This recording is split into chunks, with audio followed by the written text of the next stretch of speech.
तो hello dear students. तो हम लोग जो आज एक्सपेरिमेंट करने वाले हैं उसका नाम है finding the magnetic moment of short bar magnet. तो शॉर्ट बार मैग्नेट लेंगे और उसका मैग्नेटिक मोमेंट हम लोग अभी कैलकुलेट करेंगे। ये जो apparatus आपको यहाँ पे नजर आ रहा है इसका नाम है डिफ्लेक्शन मैग्नेटोमीटर। इसकी मदद से हम लोग यहाँ पर मैग्नेट रख के उस मैग्नेट का मैग्नेटिक मोमेंट कैलकुलेट करेंगे। तो ये है डिफ्लेक्शन मैग्नेटोमीटर। इसको जरा आप लोग देख लीजिए। ये जो है अपने आप को नॉर्थ साउथ डायरेक्शन में ऑटोमेटिकली अलाइन करता है। नॉर्थ साउथ में ये रहता है बिकॉज अर्थ की जो फील्ड है वो नॉर्थ साउथ में रहती है। इस बात से आप लोग आई होप भली भांति परिचित हैं। तो हमें करना क्या है, इसे टैन ए पोजीशन में रखना है। टैन ए पोजीशन कैसी रहती है मैं आपको दिखा देता हूं। तो इसे लेना है और कुछ इस तरीके से अरेंज करना है जिससे कि इसकी जो सुई है वो बेसिकली बिल्कुल इसकी सीध में आ जाए। मतलब यानी कि देखो सुई तो जहां रहना है उसे वो वहीं रहेगी। देखो सुई कहीं नहीं हिल रही है। देखो मैं उसे कितना भी घुमा दूं सुई उधर ही रह रही है। देखो कितना भी घुमा रहा हूँ सुई उधर ही रहने वाली है। क्यों? क्योंकि अर्थ की जो फील्ड है वो नॉर्थ साउथ है। अर्थ की फील्ड नॉर्थ साउथ है तो सुई वैसी की वैसी रहने वाली है। तो मैं क्या कर रहा हूँ कि मैं इसे घुमा के इस तरीके से रख रहा हूँ कि सुई और ये बिल्कुल साथ में आ जाए। सुई और ये साथ में आ जाए। तो देखिए मुझे इसको बिल्कुल ऐसा रखना पड़ेगा ताकि सुई और ये बिल्कुल एकदम पैरेलल हो जाए। सुई और ये आर्म, इसको बोलते हैं आर्म। ठीक है, मैग्नेटोमीटर का आर्म। तो बेसिकली यहाँ पर देखिए सुई 0 0 हुआ कि नहीं है। अच्छा 0 0 करना है बाय द वे, अभी होता नहीं है वो तो कैसा भी रखा रहेगा। अरे मतलब ये तो कैसा भी रखा रहेगा। सुनो स्टार्टिंग में कोई कैसा भी रख देगा, है कि नहीं। लेकिन जहां पे इसकी सुई है पहले तो उस जैसे इसको पैरेलल बनाओ। मैं और पैरेलल कर रहा हूँ इसको। अब लग रहा है कि ये बिल्कुल पैरेलल हो चुका है। एक ही सीध में एक ही लाइन में आ गया है ना। पैरेलल लग रहा है हमको। अरे लग रहा है कि नहीं लग रहा है कल के पुतलो। तो यस अब ये बिल्कुल पैरेलल लग रहा है। बिल्कुल परफेक्ट स्ट्रेट लग रहा है। तो स्ट्रेट होने के बाद आपको इसको घुमा के 0 0 कर देना है। ठीक है, तो ये देखिए यहाँ पे मैंने इसको 0 0 कर दिया है। हुआ कि नहीं 0 0? नहीं, बराबर पैरेलल से थोड़ा सा हट गया ऐसा लग रहा है ना। थोड़ा और घुमाना पड़ेगा। अब सही है ना। अब करेक्ट। और ये 0 0 भी देखो एडजस्ट हो गया है। थोड़ी देर रुकने दीजिए, ऑसिलेट कर रहा है वो। तो 0 0 एडजस्ट हो चुका है I guess. Yes now it's correct I suppose. Let me rotate it a little bit. ठीक है, बिल्कुल परफेक्ट है। तो ये जो पोजीशन है इसे हम कहते हैं टैन ए पोजीशन। क्या कहते हैं इसे? Tan A position. तो नॉर्थ साउथ जो है, नॉर्थ साउथ उसी डायरेक्शन में सुई हमेशा देखती है। तो आपको ये जो मैग्नेटोमीटर का आर्म है, मैग्नेटोमीटर के हाथ हैं, इसे कहते हैं मैग्नेटोमीटर। इसके जो हाथ हैं तो उसको आपको टैन ए पोजीशन में रखना है। तो आपने रख दिया और 0 0 भी एडजस्ट कर दिया। समझ रहे हैं कि नहीं समझ रहे हैं? थोड़ा सा 19-20 लग रहा है मुझे हल्का सा, तो मैं इसको थोड़ा और घुमा देता हूं। अब ज्यादा सही लग रहा है ना। अब ज्यादा सही लग रहा है, ध्यान से देखिए। यस अब ये परफेक्ट लग रहा है। अंदर भी देख लीजिए। यस 0 0 पे है कि नहीं, या करेक्ट 0 0 पे है। तो बिल्कुल सही है, बिल्कुल परफेक्ट है। अब क्या करना है, तो आइए पहले रीडिंग निकालते हैं। लेकिन रीडिंग निकालेंगे किसकी और क्या देखेंगे?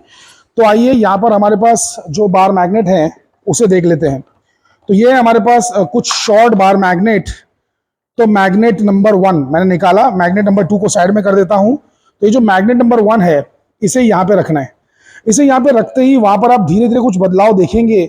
हमें इसे घुमा के 0 0 से 45 डिफ्लेक्शन पे ले जाना है। देखिए मैं इसे आगे ले जा रहा हूँ, वो घूमता जा रहा है। Can you see that? एक सेकंड, नहीं दिख रहा था, मैं थोड़ा जूम कर देता हूं। देखिए अब शायद दिखे। ये देखिए मैं इसे आगे लेते जा रहा हूँ, वो घूमता जा रहा है। Can you see that? Yes definitely. तो घूम रहा है। तो 45 पे जब आ जाए, 45 पे जब आ जाए तो आपको रुक जाना है। ठीक है, आगे पीछे करके उसको 45 पे लाइए, 45 पे लाइए। 45 पे आया कि नहीं आया भाई? नहीं, थोड़ा सा ये है, थोड़ा पीछे ले लेता हूँ। थोड़ा ज्यादा ही आगे हो गया है और आगे करूँगा, देखो एकदम पीछे जा रहा है। थोड़ा पीछे लेता हूँ, हल्का पीछे, और 45 पे लाता हूँ। 45। सो मैं उसे 45 पे ले जा रहा हूँ, हल्का पीछे लेके आगे, है ना। तो अब आ गया है 45 शायद। यस ऑसिलेट हो रहा है, थोड़ा रुकने दीजिए उसे। आप पेशेंस रखिए, फिजिक्स का एक्सपेरिमेंट है, उसमें थोड़ा सब्र लगता है। बाकी रहते बहुत इजी एक्सपेरिमेंट है फिजिक्स के, बस सिर्फ सब्र की जरूरत है। तो 45 पे आ गया, देखिए बिल्कुल परफेक्ट। 45 पे आ गया, ध्यान से देख लीजिए। 45 पे यहाँ से देखो, एकदम ओवरहेड देखना है। साइड से देखोगे तो कुछ अलग ही दिखेगा। तो 45 पे आ चुका है। कैन यू सी दैट कि 45 पे आ चुका है? देखो 45 पे है, 45 पे है ना। अगर आपको ऐसे थोड़ा 19 लग रहा है तो और थोड़ा सा हिला दो उसको। देखो हिला दिया मैंने मैग्नेट को हल्का सा और हिला दिया, तो अब और परफेक्ट हो गया। तो 45 पे ये है। अरे उधर भी 45 है, इधर भी 45 है। तो बेसिकली कहने का मतलब ये है ये देखो यहाँ से भी देख लो, है ना, यकीन अगर नहीं हो रहा तो 45 पे है। सो कहने का मतलब ये कि अब इसमें करना क्या है, बहुत ही बचकाना एक्सपेरिमेंट है, बल्कि समझ लो एक्सपेरिमेंट खत्म हो गया, शुरू होने से पहले खत्म हो गया, खाली ये डिस्टेंस मेजर करना है। ये डिस्टेंस देखना है, तो इस पर लिखा हुआ है कुछ ना कुछ, क्या लिखा हुआ है इस पे लिखा हुआ है 12 पॉइंट कितना, 12.3, 12.3 पे आ रहा है ना मैग्नेट, अरे मैग्नेट 12.3 पे आ रहा है। तो ये आपकी पहली रीडिंग हो गई जिसका नाम है D1। तो ये है हमारी पहली रीडिंग D1। तो यहाँ पे मुझे लिख देना है 12.3 सेंटीमीटर, सेंटीमीटर पहले से लिखा हुआ है इसलिए मैं वापस लिख नहीं रहा हूँ, ये D1 हो गया। लिसन एक्सपेरिमेंट का अगर नाम आपने देखा नहीं तो वापस से देख लो अकल के पुतलो। It is determination of the magnetic moment of the short bar magnet using a deflection magnetometer. ये डाइपोल क्या लिखा है, अरे मैग्नेट के दो पोल होते हैं ना, नॉर्थ एंड साउथ, इसलिए उसको डाइपोल बोलते हैं। डाई मतलब दो, डाई मतलब टू, तो बेसिकली डाइपोल। सो बार मैग्नेट को डाइपोल भी बोलते हैं। तो डाइपोल का जो है मैग्नेटिक मोमेंट हम कैलकुलेट कर रहे हैं किसके इस्तेमाल से, डिफ्लेक्शन मैग्नेटोमीटर के इस्तेमाल से। समझे कि नहीं समझे? अरे अकल के पुतलो, ये है शॉर्ट बार मैग्नेट, ठीक है, इसी का मैग्नेटिक मोमेंट, यानी कि समझ लो एक तरीके से इसकी ताकत, इसकी स्ट्रेंथ निकाल रहे हैं किसकी मदद से, डिफ्लेक्शन मैग्नेटोमीटर की मदद से। यही एक्सपेरिमेंट का नाम है। आई होप आपको ये बात समझ में आई है। तो पहली रीडिंग हो चुकी है, दूसरी रीडिंग कैसे निकालना है देखो। ये एक पोल मान लेते हैं, दूसरा पोल मान लेते हैं। तो एक पोल पे तो रीडिंग आ गई है ना, 45 करके देख लिया। अब इसे उल्टा करना है, उल्टा, देखो उल्टा कर दिया। अब उल्टा करके फिर से ले जाना है, देखो ना वो नॉर्मल अपना वापस से 0 0 पे पहुंच जाएगा। अभी ऑसिलेट कर रहा है धीरे धीरे, फिर वो वापस से 0 0 पे रुक जाएगा। फिर से उसे 45 करना है, अरे फिर से उसे 45 करना है, 45 करके डिस्टेंस कैलकुलेट करना है, ठीक है। तो देखिए मैं वापस से धीरे धीरे ले जा रहा हूँ, उसको 45 करना है हमें। देखते जाओ, देखते हो ध्यान से, दिख रहा है कि नहीं दिख रहा है? दिख रहा होगा, राइट। सो 45 करना है, तो अब इस तरफ 45 होगा। अरे जब पोल कुछ दूसरा था तो ऐसे 45 था, अब पोल कुछ और है तो ऐसे 45 है। क्या फ़र्क पड़ता है, पोल बदला है तो उसका डायरेक्शन भी बदल गया, लेकिन है तो इस पर ना 45 आ तो सकता है ना। तो देखो कितना आ गया, अभी कितना आ गया, 45 से ज़्यादा चला गया है, 45 और 50 के बीच में आ गया है कि नहीं अकल के पुतलो? ध्यान से देखो। तो मैं क्या करता हूँ कि इसको 45 पे लाता हूँ, थोड़ा पीछे लाके, एकदम हल्का हल्का पीछे कर रहा हूँ, एकदम हल्का हल्का, ना के बराबर, बिल्कुल बहुत कम, ठीक है। एडजस्ट कर रहा हूँ इसको आगे पीछे हल्का हल्का सा, बहुत हल्का सा। तो अब ये 45 पे आ चुका है, देखो ध्यान से देख लो, एकदम ध्यान से देख लो, 45 पे आया है कि नहीं आया? Yes yes yes yes, it's almost there, yeah perfect. तो 45 पे आ चुका है, 45 पे आ चुका है। तो बेसिकली अब ये डिस्टेंस वापस से नोट कर लेंगे, तो ये डिस्टेंस D2 हो जाएगा। तो देखो डिस्टेंस कितना है, ध्यान से देखो। तो ये जो डिस्टेंस है कितना है, 13.5 दिख रहा है ना, 13.5। अरे अकल के पुतलो, ये देखो 12 है, ये 12.5 है, ये 13 है, ये 13.5 के आसपास है। 13.5 से थोड़ा सा कम है क्या? नहीं 13.5, ये बराबर है, बराबर है। तो 13.5, तो ये हो गया आपका दूसरे पोल की स्ट्रेंथ। जैसे समझ लो यहाँ पे जाके आ रही है 13.5 पर, ठीक है। अब D3 D4 कैसे निकालेंगे? तो उसके लिए इस आर्म को त्याग के दूसरे आर्म पे आना पड़ेगा। इसे उठाया, ठीक है, पहला पोल लिया और यहाँ रख दिया, ठीक है, यहाँ रख दिया, वापस से वो हिल के अपना 0 0 पे आ जाएगा। और अब इसे धीरे धीरे चलाएंगे, 45 लेके आएंगे कैसे भी करके, ठीक है। तो 45 हम लोग लेके आ रहे हैं, इसको आया कि नहीं 45? या ऑलमोस्ट, इट्स ऑलमोस्ट देयर, आ गया, लगभग आ गया, लगभग, या it's on 45, perfectly on 45, perfect. तो अब ये डिस्टेंस कितना है? तो ये डिस्टेंस आप देखिए। अच्छा by the way, distance measure किया कहाँ से जा रहा है? इसके सेंटर से, इसके सेंटर पे 0 है, तो 0 से लेके यहाँ तक आने पर 6 हो जाता है। और यहाँ पे आपको कितना दिख रहा है अभी फिलहाल? सो 12.7 के आसपास है ना, 12.6 या 7 के आसपास, 12.7 नोट कर लेते हैं। सो 12.7, तो D3 आ गया हमारा 12.7। तो यहाँ पर हम लिखेंगे 12.7 सेंटीमीटर D3, है ना, ये D3 हो गया। अब D4 कैसे करेंगे? अरे पोल बदल के, अरे पोल उल्टा करेंगे ना कल के पुतलो। तो पोल उल्टा कर देंगे, ऐसा पोल उल्टा कर दिया, फिर से चलाएंगे, 45 पे लेके आएंगे, आ रहा है ये ऐसे लगभग, almost, we are almost there. थोड़ा पीछे लेना पड़ेगा, अब शायद और हल्का सा पीछे लेना पड़ेगा। अब शायद एग्जैक्ट हो गया है ना, हाँ अब ठीक है, अब ठीक है, आई सपोज, या परफेक्ट। तो now it's on 45। So basically the reading is exactly 14 centimetre, 14 centimetre, देखिए ना 13 के बाद। सो 14 सेंटीमीटर, आइए इस पर लिख लेते हैं तो बहुत ही इंटरेस्टिंग बात है कि एक पोल दूसरे पोल से ज़्यादा स्ट्रांग लग रहा है। सो 14.0, अब इन सबका मीन निकाल के यहाँ पे लिखना है। तो ये पहले मैग्नेट का हो जाएगा, वैसे ही दूसरे मैग्नेट के साथ करना है। तो अभी मीन तो बाद में निकाल लूँगा मैं। इसे उठाना है और इसे बिल्कुल बाजू कर देना है। ये अपने किसी काम का नहीं रहा, अब हटा दो इसे। अब दूसरा वाला निकालो, बहुत दूर, जितना हो सके उतना दूर रखो उसे, ताकि उसका कोई भी असर मैग्नेटोमीटर पे ना हो। अब ये निकालना है, सेम रीडिंग इसके साथ भी रिपीट करना है। तो देख लेते हैं इसका कितना आता है। 45 पे जाने पे देखते हैं कि कितना आता है। ध्यान से देखते रहिए। आ गया 45 पे। डिस्टेंस जो है इसका लगभग 45 हो गया ना, ऑलमोस्ट। थोड़ा 19-20 है, हल्का सा आ गया, ऑलमोस्ट 45 आ गया यार। राइट, एग्जैक्ट करने की कोशिश कीजिए। तो 45 आ गया है, परफेक्ट। 45 आ गया। कितने डिस्टेंस पे आया भाई? तो डिस्टेंस चेक कर लो। सो 13.6 पे आया। ये थोड़ा सा टेढ़ा है, सीधा करो, बिल्कुल सीधा करो। तो 13.6 या 7 13.7। सो 13.7 पे आई है ये वाली रीडिंग, तो उसको भी नोट कर लेंगे। तो ऐसे करके लिसन, बाकी रीडिंग्स मुझे दिखाने की कोई ज़रूरत नहीं, आप लोग खुद कर सकते हैं। सो 13.7 आया। फिर क्या करेंगे? अभी इसको पलट के रखेंगे। तो वापस से जैसे जैसे जैसे ये रखा हुआ था तो क्या था? D1 था। ऐसा किया क्या हो जाएगा? D2 हो जाएगा। फिर उधर रखेंगे D3 हो जाएगा। फिर पलट के रखेंगे D4 हो जाएगा। अरे बहुत ही बचकाना है। तो बहुत ही बेसिक सा एक्सपेरिमेंट है। तो अभी मैं सारी रीडिंग्स निकालने के बाद आपको डायरेक्टली दिखाऊंगा कि इससे क्या आ रहा है, और फिर बाद में फॉर्मूले से हम लोग मैग्नेटिक मोमेंट कैलकुलेट करेंगे। तो मैग्नेट 1 के लिए पहले हमने 4 रीडिंग निकाली, वैसे मैग्नेट 2 के लिए निकालेंगे। दोनों का मीन भी निकालेंगे एक एक करके। पहले वाले मैग्नेट के लिए मीन, दूसरे वाले मैग्नेट के लिए मीन, और 2 बार कैलकुलेशंस करेंगे।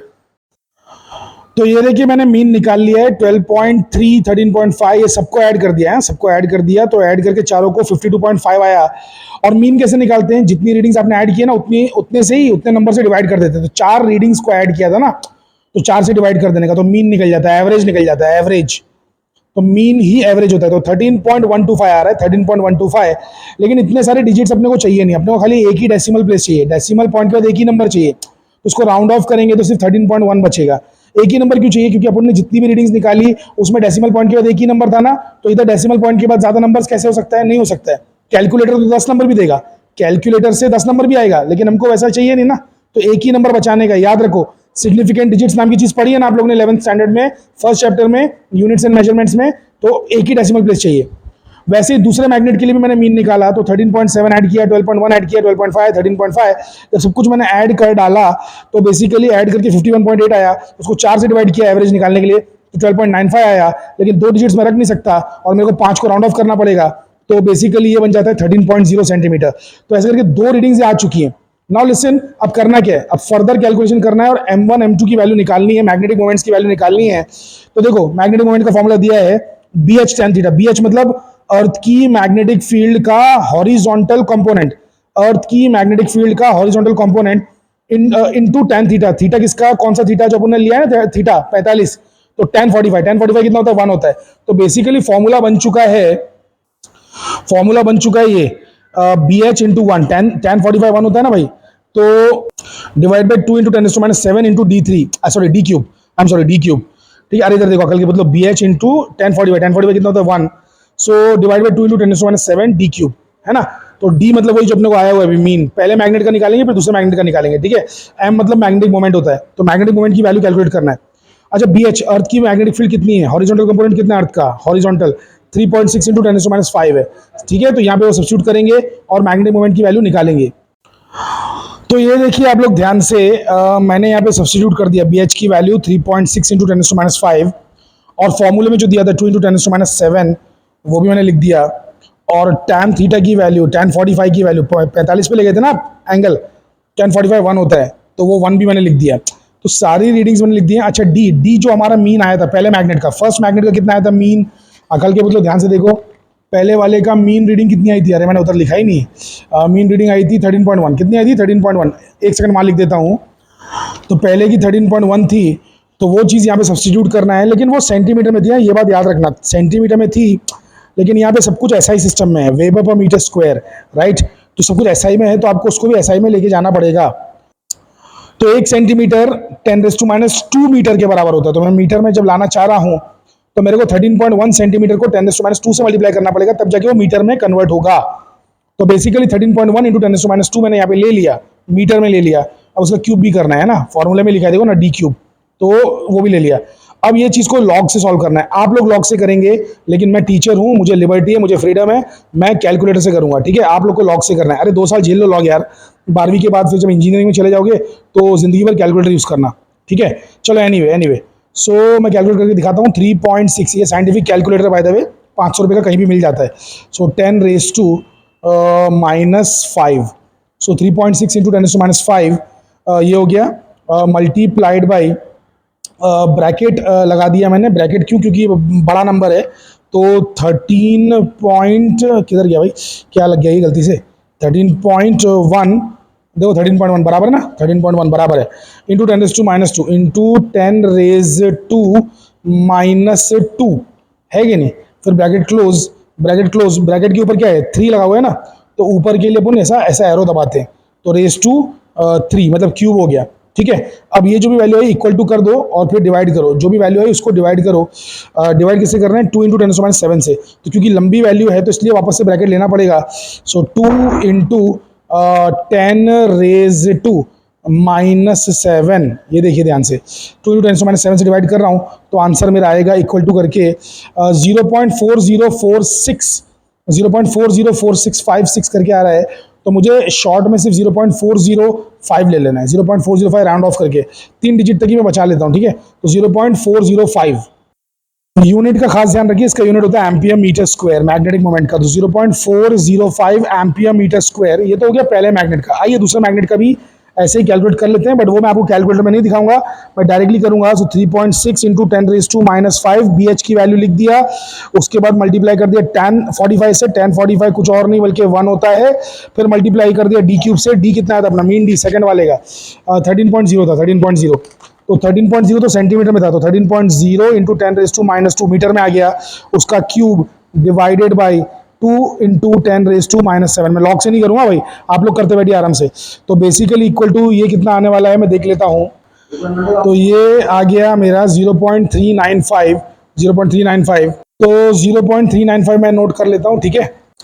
तो यहाँ 0.405 आया था पहले वाले का, दूसरे मैग्नेट का जो आया है 0.395 आया है ampere metre square, that's it. तो एक्सपेरिमेंट हो गया, मिशन सक्सेसफुल हो गया। आई होप कि आपको समझ में आया होगा। सो मैग्नेट रख के इस नीडल को 45 पे हिलाना है, बस इतना ही एक्सपेरिमेंट है। बहुत ही बचकाना, बहुत ही प्यारा, बहुत ही ज़बरदस्त एक्सपेरिमेंट है। तो आई होप कि आप 11th के प्यारे प्यारे मासूम बच्चों को ये एक्सपेरिमेंट समझ में आया होगा। यही रीडिंग्स यहाँ पे आपको लिख देनी है, गलती से कट हो गया ये, सॉरी। तो 0.405 एम्पियर मीटर स्क्वायर और 0.395, तो दोनों मैग्नेट्स का जो मैग्नेटिक मोमेंट है वो हमने कैलकुलेट कर लिया। दोनों बार मैग्नेट्स का, शॉर्ट बार मैग्नेट्स का, शॉर्ट डाइपोल का जो मैग्नेटिक मोमेंट है, मैग्नेट की एक तरीके से ताकत कह लीजिए, तो वो हमने कैलकुलेट कर ली है, ठीक है। मतलब एक्चुअली मैग्नेटिक मोमेंट वो होता है कि how will a magnet respond when kept in an external magnetic field. Anyway, so basically ये जो है हमको आ चुका है। Thank you very much everybody. तो नेक्स्ट एक्सपेरिमेंट कौन सा करें प्लीज़ मुझे ज़रूर बताइए।